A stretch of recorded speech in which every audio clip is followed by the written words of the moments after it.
اعوذ باللہ من الشیطان الرجیم بسم اللہ الرحمن الرحیم ربی اشرح لی صدری ویسر لی امری واحلل عقدۃ من لسانی یفقہوا قولی ربی زدنی علما اللہم فقہنی فی الدین۔ بسم اللہ الرحمن الرحیم انا انزلناہ فی لیلۃ القدر وما ادراک ما لیلۃ القدر لیلۃ القدر خیر من الف شہر تنزل الملائکۃ والروح فیہا بإذن ربہم من کل امر سلام ہی حتی مطلع الفجر۔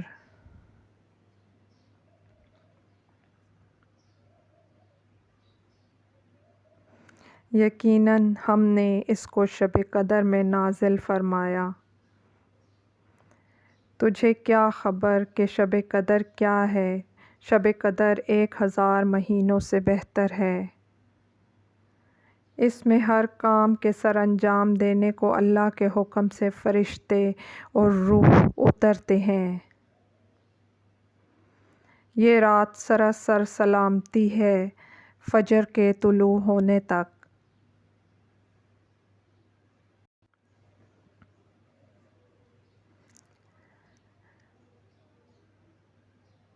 لیلۃ القدر کا نام لیلۃ المبارکہ بھی ہے، اور یہ بھی قرآن کریم سے ثابت ہے کہ یہ رات رمضان المبارک میں ہی ہے۔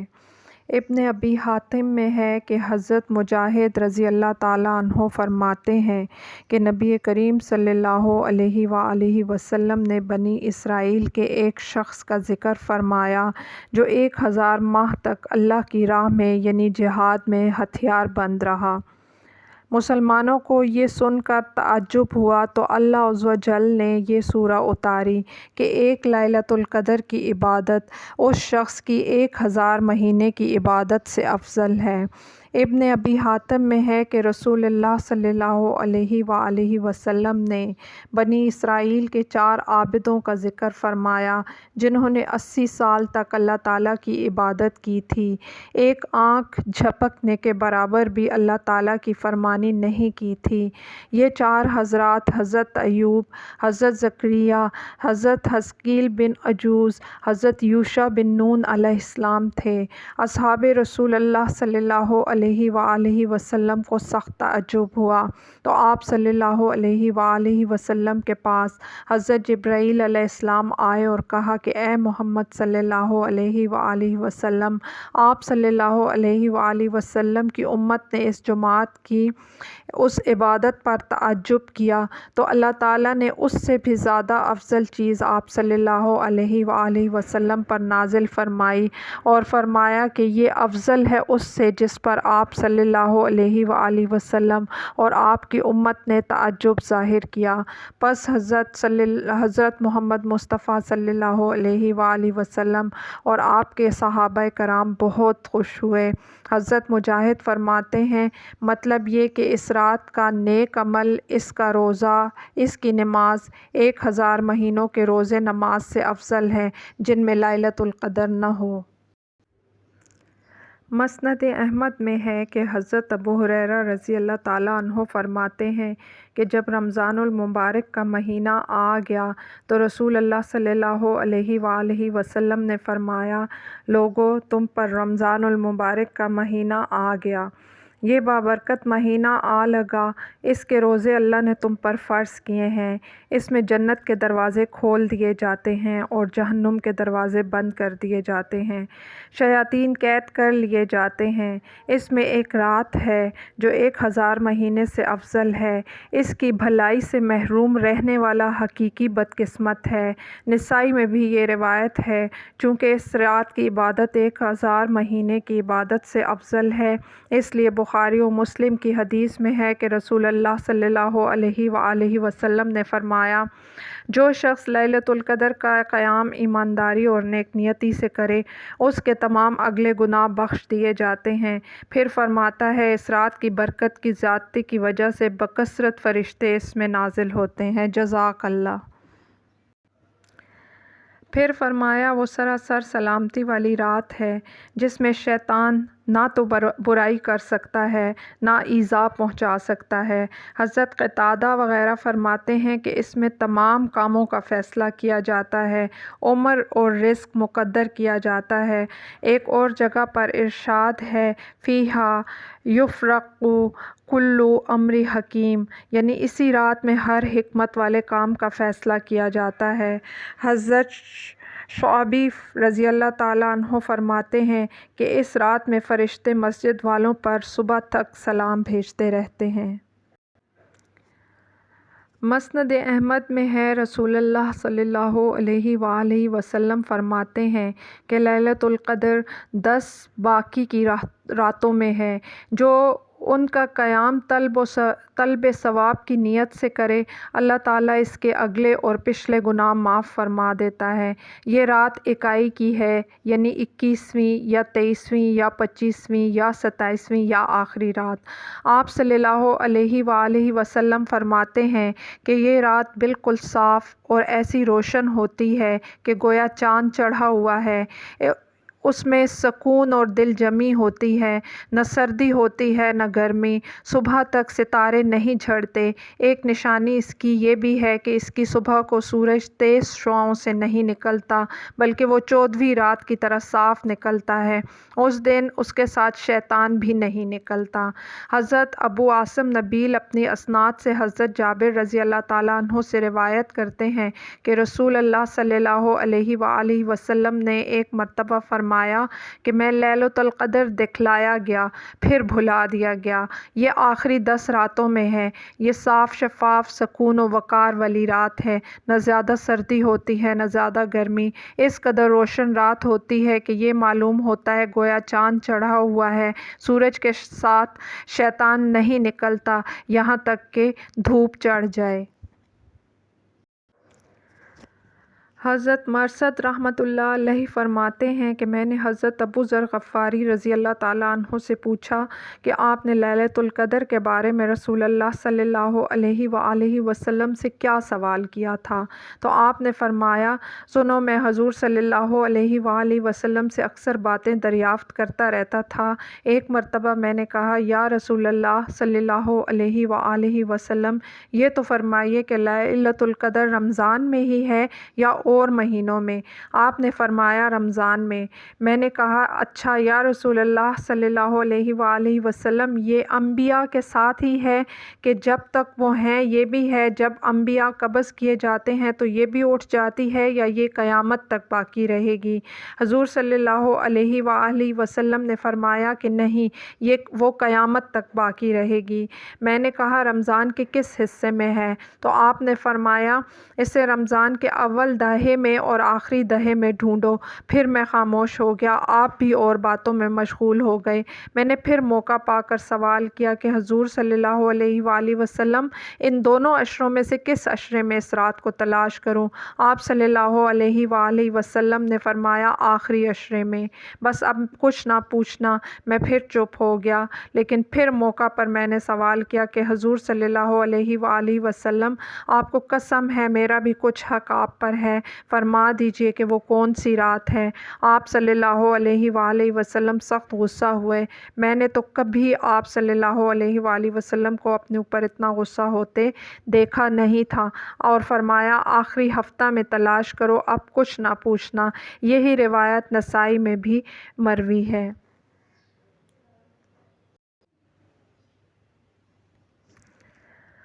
حضرت ابن عمر رضی اللہ تعالیٰ عنہ کی روایت میں ہے کہ آپ صلی اللہ علیہ وآلہ وسلم رمضان المبارک کے آخری عشرے کا اعتکاف کیا کرتے تھے۔ حضرت عائشہ صدیقہ رضی اللہ تعالیٰ عنہ فرماتی ہیں کہ جب آخری 10 راتیں رمضان المبارک کی رہ جاتیں تو اللہ کے رسول صلی اللہ علیہ وآلہ وسلم ساری رات جاگتے اور اپنے گھر والوں کو بھی جگاتے اور کمر کس لیتے۔ یہ حدیث صحیح بخاری اور مسلم دونوں میں روایت کی گئی ہے۔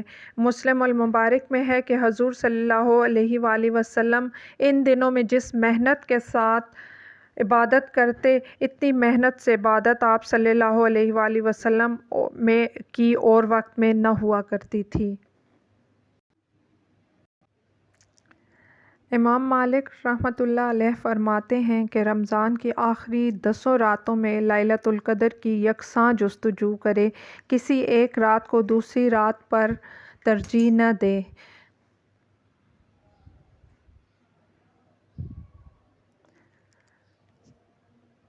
یوں تو ہر وقت دعا کی کثرت مستحب ہے، لیکن رمضان میں اور زیادتی کرنا چاہیے، اور خصوصاً آخری عشرے میں اور بالخصوص طاق راتوں میں، اور اس دعا کو بکثرت پڑھے: اللہم انک عفو تحب العفو فاعف عنی۔ اے اللہ، تو درگزر کرنے والا اور درگزر کو پسند فرمانے والا ہے، مجھ سے بھی درگزر فرما۔ مسند احمد میں ہے کہ حضرت عائشہ صدیقہ رضی اللہ تعالیٰ عنہ نے حضور صلی اللہ علیہ وآلہ وسلم سے پوچھا کہ مجھے لیلۃ القدر کی موافقت ہو تو میں کیا دعا پڑھوں؟ آپ صلی اللہ علیہ وآلہ وسلم نے یہی بتلایا: اللہم انک عفو تحب العفو فاعف عنی۔ امام ابو محمد بن ابو حاتم نے اپنی تفسیر میں اس سورہ کی تفسیر میں حضرت کعب سے روایت وارد کی ہے کہ سدرۃ المنتہیٰ، جو 7ویں آسمان کی حد پر جنت سے متصل ہے، جو دنیا اور آخرت کے فاصلہ پر ہے، اور اس کی بلندی جنت میں ہے، اس کی شاخیں اور ڈالیاں کرسی تلے ہیں، اس میں اس قدر فرشتے ہیں جن کی گنتی اللہ تعالیٰ کے سوا اور کوئی نہیں جانتا، اس کی ہر شاخ پر بے شمار فرشتے ہیں، ایک بال برابر بھی جگہ ایسی نہیں جو فرشتوں سے خالی ہو، اس درخت کے بیچوں بیچ حضرت جبریل علیہ السلام کا مقام ہے، اللہ تعالیٰ کی طرف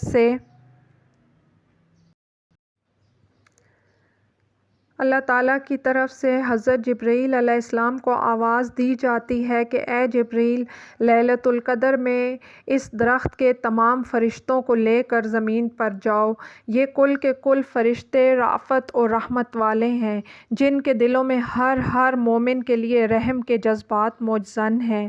سورج غروب ہوتے ہی یہ کل کے کل فرشتے حضرت جبریل علیہ السلام کے ساتھ لیلۃ القدر میں اترتے ہیں تو تمام روئے زمین پر پھیل جاتے ہیں اور تمام مومن مردوں اور عورتوں کے لیے دعائیں مانگتے رہتے ہیں۔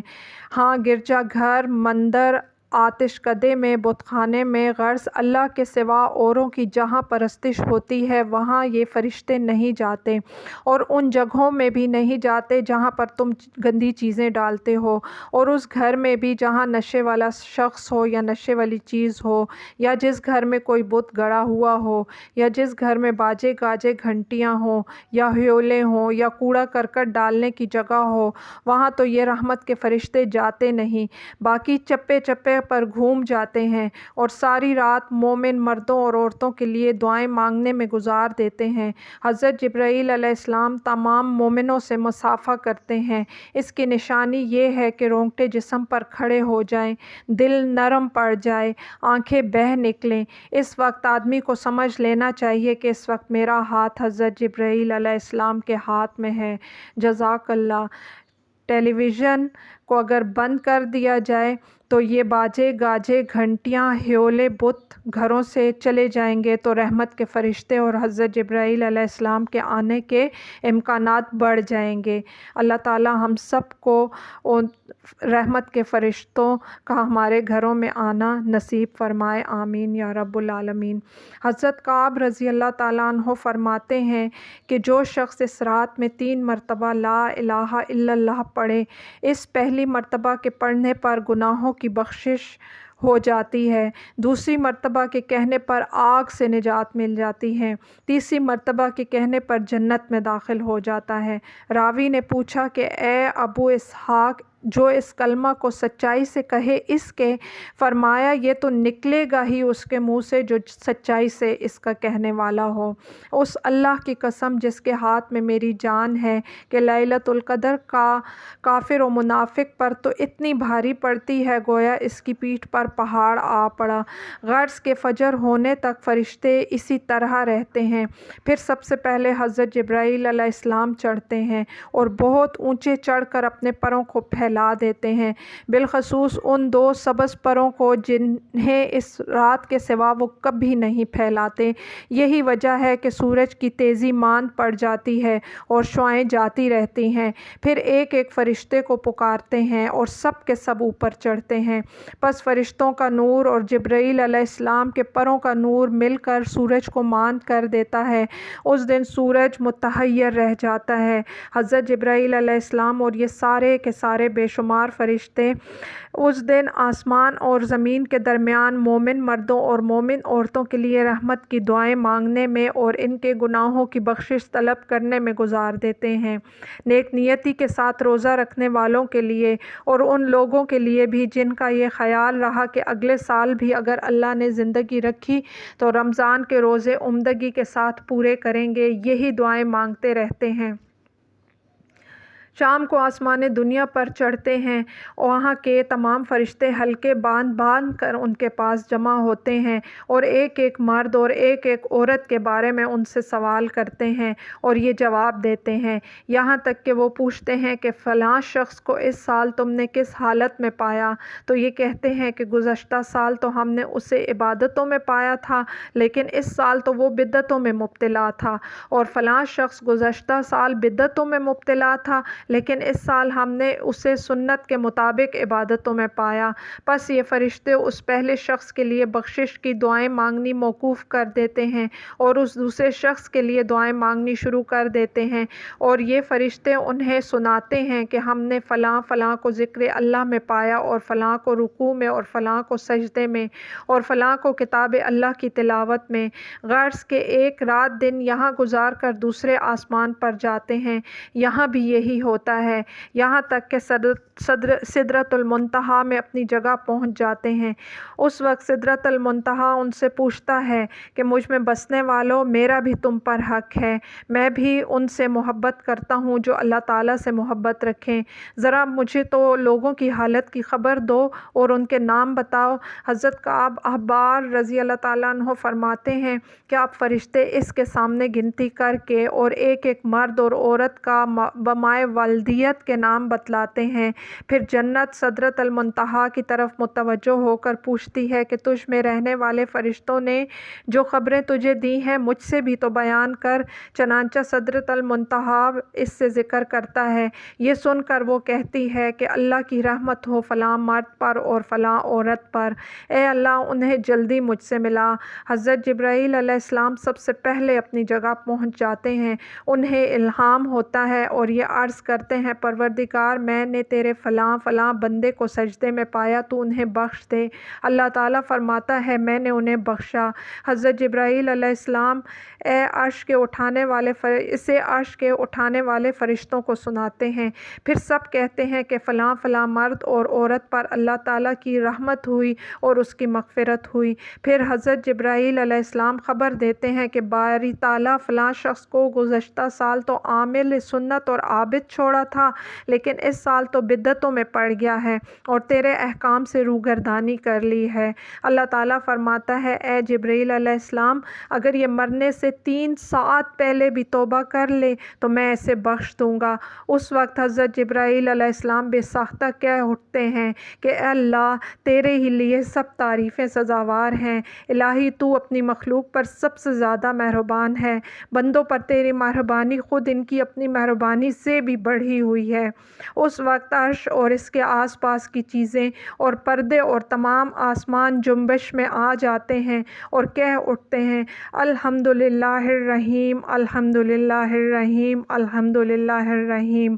حضرت کعب رضی اللہ تعالیٰ عنہ یہ بھی فرماتے ہیں کہ جو شخص رمضان المبارک کے روزے پورے کرے اور اس کی نیت یہ بھی ہو کہ رمضان کے بعد بھی گناہوں سے بچتا رہوں گا، وہ بغیر سوال و جواب اور بغیر حساب کتاب کے جنت میں داخل ہوگا۔ ہم اللہ تعالیٰ سے دعا کرتے ہیں کہ اللہ تعالیٰ ہمیں اپنے ان نیک بندوں میں شامل کر لے جو بلا حساب کتاب جنت میں داخل ہوں گے۔ اللہ تعالیٰ ہمیں اس رمضان المبارک میں اپنے ان خوش نصیب بندوں میں شامل کر دے جو لیلۃ القدر کو پا لیتے ہیں، اور اس ماہ مبارک کی برکات و فضائل ہم سب پر نازل فرمائے۔ اللہ تعالیٰ سے یہ بھی دعا ہے کہ وہ تمام امت مسلمہ کی اس ماہ میں ہونے والی عبادات کو قبول و منظور فرمائے، آمین ثم آمین، اور ہم سب کے لیے دنیا و آخرت کی پریشانیوں سے نجات کے دروازے کھولے۔ اور خصوصی طور پر اللہ سبحانہ و تعالیٰ سے ہم دعا کرتے ہیں کہ کرونا کے عذاب کو اپنی رحمت خاص سے زمین والوں سے اٹھا لے۔ اللہ تعالیٰ رحمان ہے، اس کی رحمت اس کی تمام مخلوق کے لیے مستقل اور مسلسل ہے، وہ اسی رحمت میں اپنی تمام مخلوق کو ڈھانپ دے۔ اور اللہ سبحانہ و تعالیٰ رحیم بھی ہے، اس کی رحمت اس کے ماننے والے مومنین کے لیے انتہائی پرجوش ہے۔ تو ہم اللہ تعالیٰ سے اس کی اسی پرجوش رحمت کا سوال کرتے ہیں کہ وہ ہم سب پر اپنی خاص نظر کرم کرے اور ہمیں اپنی رحمت کے احاطے میں لے کر تمام پریشانیوں، خاص کر کے اس کووڈ-19 کے عذاب سے صحت اور سلامتی کے ساتھ چھٹکارا دے، آمین ثم آمین یا رب العالمین۔ جزاکم اللہ خیرا کثیرا و احسن الجزاء فی الدنیا والآخرہ۔